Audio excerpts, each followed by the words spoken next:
माध्यमिक शिक्षा बोर्ड राजस्थान अजमेर द्वारा नया पाठ्यक्रम 2023 जारी किया गया, जिसमें अंकों का विभाजन कर दिया गया और इसकी जानकारी हमें उनकी वेबसाइट से प्राप्त होने वाली है। तो आइए चलते हैं उनकी वेबसाइट पर। इसके लिए हम सबसे पहले गूगल पे जाते हैं। गूगल पे जाने के बाद हम आरबीसी की वेबसाइट को चुनते हैं।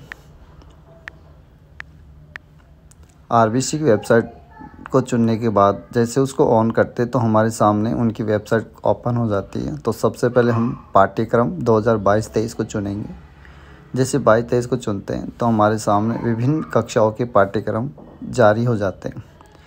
हम कक्षा 10 के हेतु पाठ्यक्रम की चर्चा करने वाले, उसमें विज्ञान विषय का चयन करने वाले हैं। तो 2022 का पाठ्यक्रम कक्षा 10 से चुनते हैं तो हमारे सामने एक विवरणिका आ जाती है। उस विवरणिका में अंकों का विभाजन किया गया है।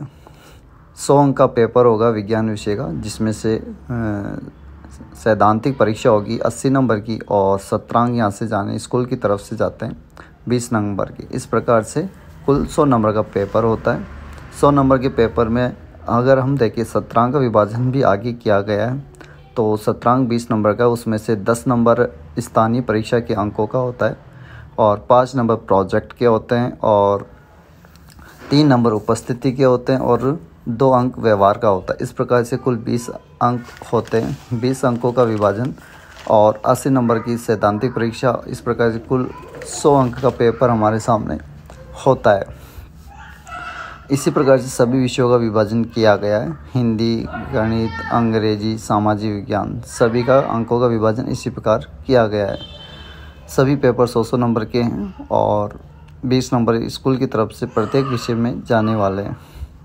अब हम विज्ञान विषय के पाठ्यक्रम की अंक विभाजन के लिए बढ़ते हैं, जिसमें विभिन्न प्रकार के अंकों का विभाजन किया गया है कि कौन सा पार्ट कौन से अंक का है।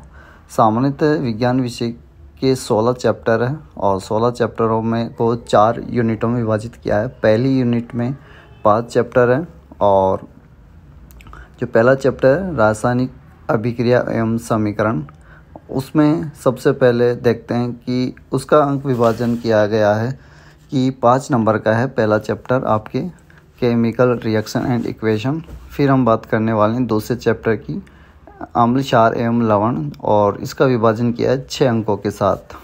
तीसरा चैप्टर हम बात करें धातु एवं अधातु, इसका अंक विभाजन किया गया 4 नंबरों के साथ। फिर अगर अगला चैप्टर पे चलते हैं जो चौथा चैप्टर है। चौथा चैप्टर कार्बन एवं इसके यौगिक, 6 अंकों का विभाजन किया गया। 5वां चैप्टर है तत्वों का आवर्त वर्गीकरण, 4 अंक का है और इसी के पास 7 ये यूनिट समाप्त होती है। अगली यूनिट में छठा चैप्टर जैव प्रक्रम 7 अंक का है। सेकेंड यूनिट का अगला चैप्टर है 7वां नियंत्रण एवं समन्वय, 6 अंक का है। अगला चैप्टर जीव जनन कैसे करते हैं, 8वां चैप्टर है और ये 6 अंक का है। अगला चैप्टर हम बात करें अध्याय 9 चैप्टर नंबर 9 और आनुवांशिक एवं जैव विकास, 4 अंक का है। प्रकाश परावर्तन अपवर्तन जो 3rd यूनिट का है 10वां चैप्टर, 7 अंक का है। 3rd यूनिट का अगला चैप्टर है मानव नेत्र तथा रंग बिरंगा संसार, ये 4 नंबर का है। अगला यूनिट हम बात करते हैं विद्युत और विद्युत चैप्टर है 12वां चैप्टर और 7 अंक का है। विद्युत धारा चुंबकीय प्रभाव 7 अंक का है। ऊर्जा के स्रोत 4 अंक का जो 14वां चैप्टर है। 15वां चैप्टर हमारा पर्यावरण जो 2 अंक का है। 16वां चैप्टर जो लास्ट चैप्टर है यूनिट 4 का और प्राकृतिक संसाधनों का संपोषित प्रबंधन 1 अंक का है। इस प्रकार से अंकों का विभाजन किया गया है।